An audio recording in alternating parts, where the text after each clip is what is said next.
it by doing a genocide and now by starving children in Gaza. There's a famine. That's what the world is saying. We can't tolerate the famine. We lost it to a great extent because of Hamas propaganda. But as long as we have the United States... It's not Hamas propaganda to say there is a famine in Gaza, Danny. That is the ruling of the IPC. There is no famine in Gaza. So why did the IPC say there is a famine? Why does the IPC, which defines what is and isn't a famine, and has done so for 20 years, why is it saying there's a famine in Gaza City? The IPC changed the criteria. That's a lie. The IPC was not even there. That's a lie. What criteria did they change? It's based itself what criteria did they change, Danny? That's a lie. No, what criteria did they change? What criteria did they change? Hamas data. Hold on. Danny, you just made a false claim. What criteria did they change? I keep hearing this talking point. It's false. There was no change in criteria. What criteria did they change?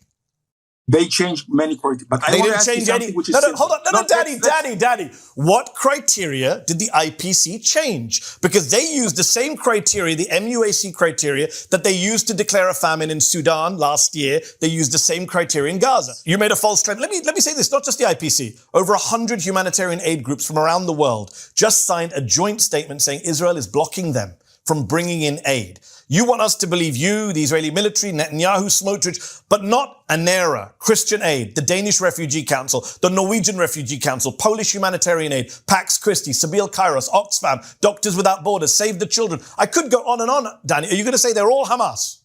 They're all pro-Hamas, are they? Ridiculous.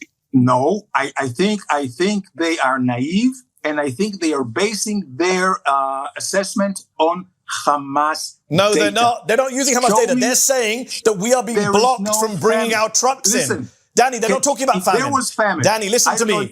They're not talking about famine. They're not talking about famine. They're saying, can I finish a sentence? In Sudan, in Danny, Somalia, they are Africa. not talking about famine. You don't see the same thing here. Or Hamas propaganda or Hamas data. They're saying their guys on the ground are being blocked from bringing in baby formula by Israelis at border crossings. That is their experience. They're wrong. ANERA's wrong. Christian Aid's wrong. The Danish Refugee Council is wrong. The Norwegian Refugee Council is wrong. Polish Humanitarian Action is wrong. Doctors Without Borders is wrong. Save the Children is wrong. Oxfam is wrong. 100 aid groups are all wrong, Danny. Do you realize how silly you sound?